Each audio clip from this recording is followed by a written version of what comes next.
9/11 एक तारीख जो डरा देती है। याद आती हैं दो ऊंची इमारतें, उनसे टकराते हवाई जहाज, Osama bin Laden, George Bush वगैरह वगैरह। हम इस तारीख से डरते इसलिए हैं क्योंकि हमारा पॉइंट ऑफ रेफरेंस गलत है। 9/11 के नाम पर हमें वर्ल्ड ट्रेड सेंटर के धमाके तो सुनाई देते हैं, लेकिन विश्व शांति और हिंदू धर्म की सनातन संस्कृति को पश्चिम के पटल पर खोल देने वाले स्वामी विवेकानंद की अमृत वाणी नहीं सुनाई देती। स्वामी जी के शिकागो भाषण की तारीख भी यही थी, 9/11, 11 सितंबर 1893। क्या था वो भाषण जिसने अमेरिका को ही नहीं पूरे पश्चिम को भारत का मुरीद बना दिया? क्या थे वो पहले 5 शब्द जिन्हें सुनते ही 7,000 लोग 2.5 मिनट तक खड़े होकर मंत्रमुग्ध तालियां बजाते रहे? और क्या सीखा हमने शिकागो के उस स्पीच से जिसे दुनिया के सर्वश्रेष्ठ व्याख्यानों में से एक गिना जाता है? 9/11, मेरे लिए 9/11 का मतलब है नरेंद्र, और आपके लिए, पूरे भारत के लिए 9/11 का मतलब सिर्फ नरेंद्र ही होना चाहिए और कुछ नहीं। नरेंद्र नाथ दत्त, जिन्हें पूरा विश्व स्वामी विवेकानंद के नाम से जानता है और याद करता है। हम भारतवासियों को 9/11 क्यों याद रखना चाहिए? क्योंकि उस दिन भारत के एक युवा सन्यासी ने पश्चिमी देशों के सूट बूट वाले बड़े बड़े विद्वानों को बौना साबित कर दिया था। 9/11 हमें इसलिए याद रखना चाहिए क्योंकि उस दिन सनातन संस्कृति के एक संदेश वाहक ने भारत को विश्व गुरु के रूप में पुनर्स्थापित कर दिया था। 9/11 को हम न्यूयॉर्क के लिए नहीं, शिकागो के लिए याद करेंगे। विध्वंस के लिए नहीं, विश्व शांति के लिए याद करेंगे। आतंकवाद के लिए नहीं, सनातन संवाद के लिए याद करेंगे। आज के बाद 9/11 हम लादेन के लिए नहीं, नरेंद्र के लिए याद करेंगे। आइए ले चलता हूं आपको फ्लैशबैक में 128 साल पहले।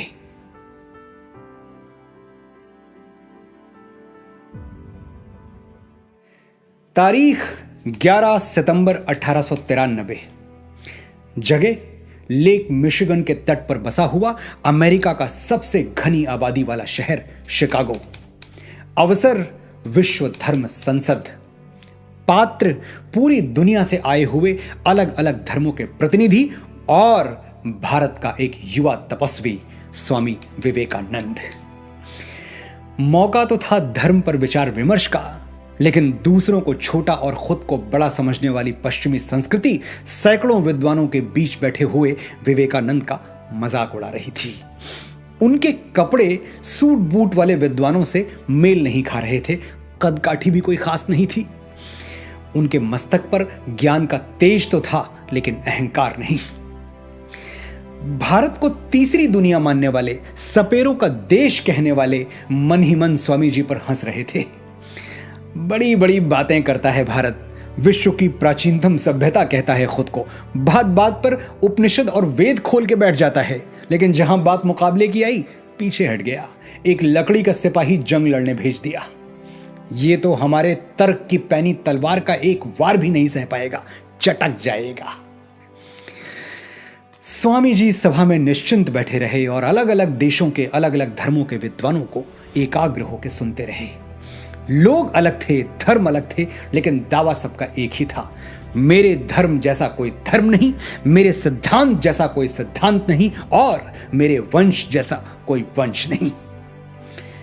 थोड़ी देर बाद विश्व धर्म संसद में स्वामी विवेकानंद का नाम पुकारा गया और वो अपनी जगह से उठकर मंच की ओर बढ़ने लगे। तब स्वामी विवेकानंद की उम्र थी सिर्फ 30 साल। 30 बरस का ज्योतिपुंज था, ज्ञान पुष्प का सुरभि कुंज था। मस्तक पर अरुणिम वो रेखा, चकित रह गया जिसने देखा। शब्द सुदर्शन धारी था वो, देवदूत अवतारी था वो। स्वामी जी मंच की ओर अकेले चल के नहीं आए, उनके साथ भारत की सनातन संस्कृति और लाखों वर्षों का इतिहास भी मंच तक आ पहुंचा। और अब पूरा विश्व सुनना चाहता था कि भारत क्या कहेगा। जहां इतने बड़े बड़े धर्म योद्धा बोल चुके हैं, वहां ये भगवाधारी लड़का सनातन धर्म की श्रेष्ठता कैसे सिद्ध करेगा? स्वामी विवेकानंद माइक तक पहुंचे तो, लेकिन कुछ बोले नहीं। लोगों की उत्सुकता बढ़ने लगी। सभा में हलचल सी मच गई कि स्वामी जी कुछ कह क्यों नहीं रहे। कुछ टाइयों ने उपहास किया, this is what you call cold feet, India has gone silent. Swami ji अब भी चुप थे, बस चारों ओर नजर घुमा के देख रहे थे, मानो पूरी सभा का जायजा ले रहे हों। कुछ पल और गुजर गए, फिर स्वामी जी बोले। सिर्फ 5 शब्द बोले, और उन्हीं 5 शब्दों ने आने वाले 500 वर्षों के लिए पश्चिम की धरती पर सनातन सभ्यता का ध्वज गाड़ दिया।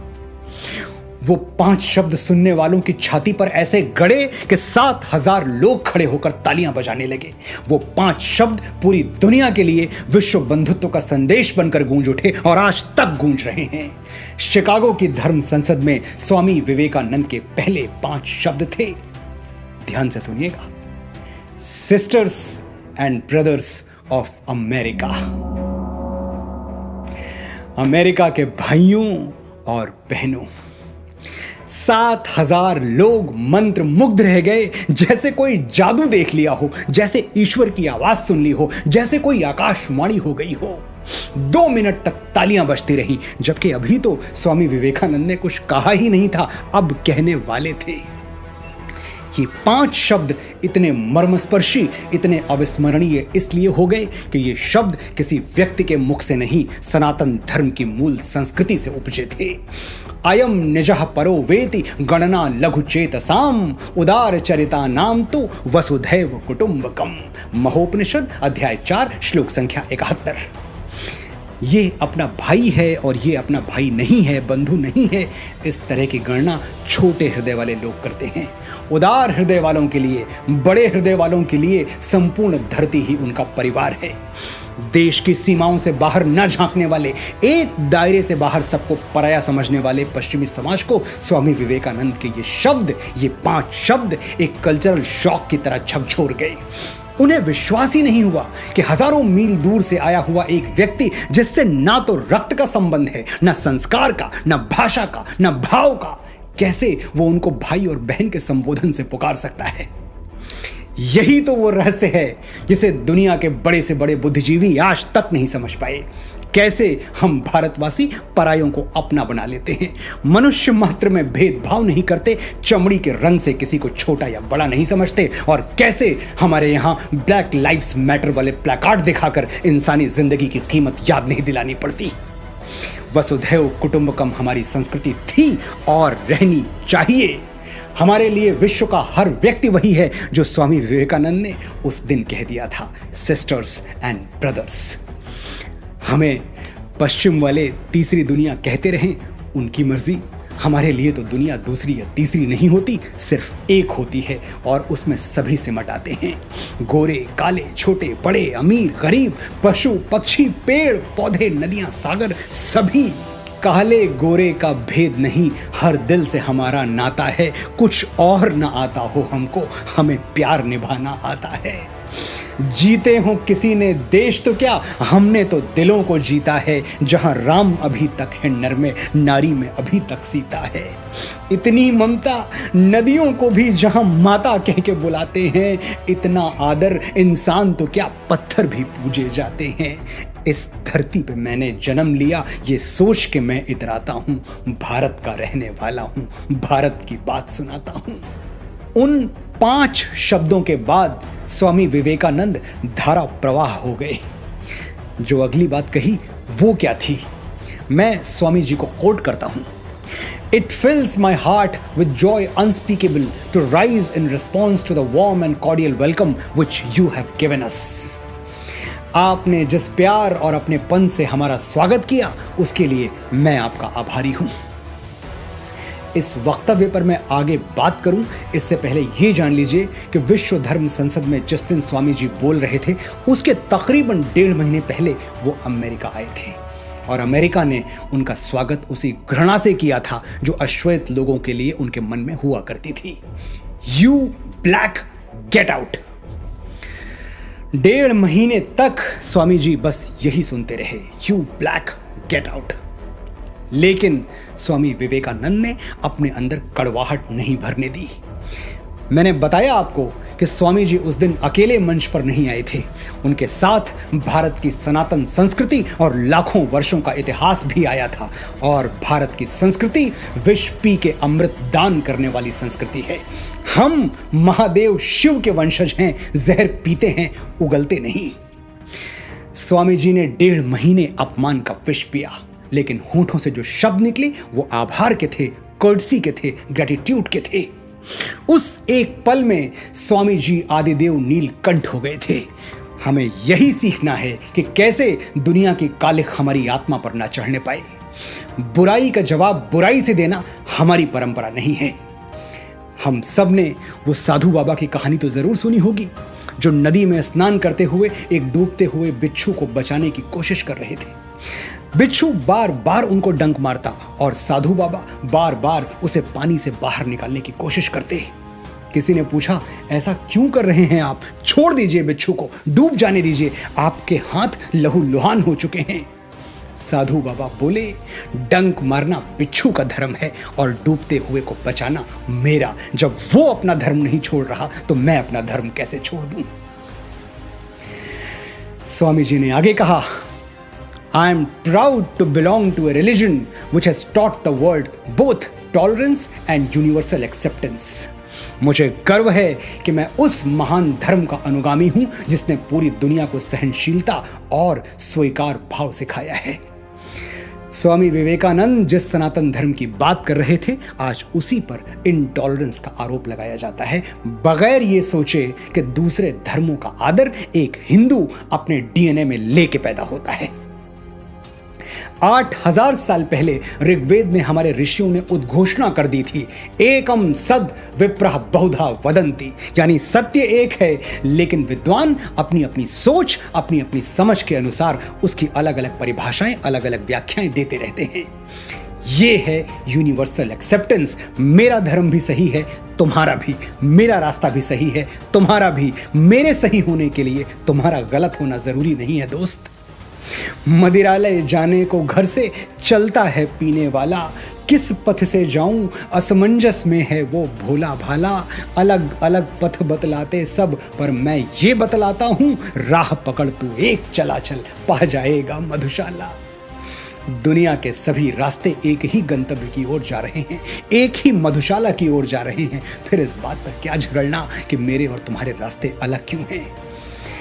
I am proud to belong to a religion which has taught the world both tolerance and universal acceptance. Swami ji की बोली हुई ये एक लाइन दुनिया के 4000 से भी ज्यादा धर्मों को एक लाइन में खड़ा करने के लिए पर्याप्त है।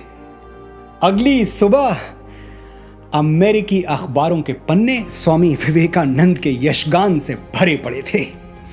द न्यूयॉर्क हेराल्ड ने लिखा, विश्व धर्म संसद में स्वामी विवेकानंद सबसे महान वक्ता थे।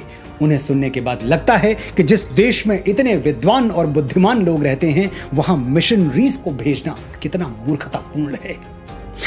द न्यूयॉर्क क्रिटिक ने लिखा, कई विद्वानों का भाषण बहुत अच्छा था, लेकिन एक हिंदू साधु के ओज के आगे कोई टिक नहीं पाया। रंग और जंग से खुद को सर्वश्रेष्ठ मानने वाले दुनिया के अनेक देश उस दिन समझ गए कि भारत की मेधा और उसके सनातन ज्ञान का सामना दुनिया कभी नहीं कर सकती। वो तो मान गए, लेकिन शायद हम अब तक नहीं मान पाए। हम आज भी उसी को अच्छा मानते हैं जो इंपोर्ट होके आया हो, चाहे वो कोई वस्तु हो या विचार। मैं फिर आपसे वही आग्रह करूंगा जो बार बार करता आया हूं, अपने हीरोज आंखें खोल के चुनिए। स्वामी विवेकानंद आपके हीरो होने चाहिए, क्योंकि आपके हीरोज के हीरो भी वही हैं। सुभाष चंद्र बोस ने कहा था, अगर स्वामी विवेकानंद जीवित होते तो आज मैं उनके चरणों में बैठा होता। गुरुदेव श्री रविन्द्रनाथ टैगोर कहते थे, यदि भारत को जानना है तो स्वामी विवेकानंद को पढ़ो। महात्मा गांधी ने कहा था, स्वामी विवेकानंद को पढ़ने के बाद भारत के प्रति मेरी भक्ति 1000 गुना बढ़ गई।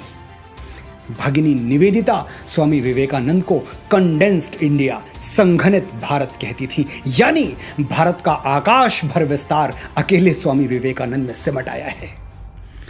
और अगर आपको लगता है कि स्वामी जी का योगदान सिर्फ हिंदू धर्म में है, राष्ट्र धर्म में नहीं, तो थोड़ा और गहरे उतरिए, पढ़िए वो लिटरेचर जहां अंग्रेजों ने खुद लिखा है कि 1897 के बाद उन्होंने ब्रिटिश सरकार के खिलाफ क्रांति करने वाले जितने भी सेनानियों को पकड़ा, उनमें से अधिकांश के पास स्वामी जी की फोटो या उनसे संबंधित कोई ना कोई साहित्य, कोई ना कोई लिटरेचर जरूर मिलता था। फिर भी अगर आप इस जिद पर हैं कि जब तक कोई 7 समंदर पार से अप्रूवल का स्टैंप न लगा दे तब तक आप किसी को हीरो नहीं मानेंगे, तो महान अमेरिकी स्कॉलर जॉन हेनरी राइट को पढ़ लीजिए। उन्होंने साफ लिखा है, एक अकेले स्वामी विवेकानंद का ज्ञान हमारे सभी अमेरिकी प्रोफेसरों के ज्ञान के कुल जोड़ से अधिक है, more than the sum total of all the knowledge American professors have. हमें समझना है, सबको अपना लेने वाली, समाहित कर लेने वाली हमारी सोच को समझना है, हिंदू परंपरा को समझना है, सनातन धर्म को समझना है, सच्चे भारत को समझना है। तो इस देव पूजित धरा को विवेकानंद की आंखों से देखिए। हमारे लिए कोई गैर नहीं, हम अपने धर्म के सच्चे उपासक हैं, लेकिन दुनिया के किसी धर्म से हमें कोई बैर नहीं। हम सांप को भी दूध पिलाते हैं, जब तक वो खुद हमला ना करे हम उसे नहीं मारते। हम सीमाएं जीतने के लिए मर्यादाएं नहीं हारते। हमने विवेकानंद से सीखा है कि विजय तन की घड़ी भर की दमक है, इसी संसार तक उसकी चमक है। भुवन की जीत मिटती है भुवन में, उसे क्या खोजना गिरकर पतन में। शरण केवल उजागर धर्म होगा, सहारा अंत में सत्कर्म होगा। जय हिंद, जय भारत, जय भारती।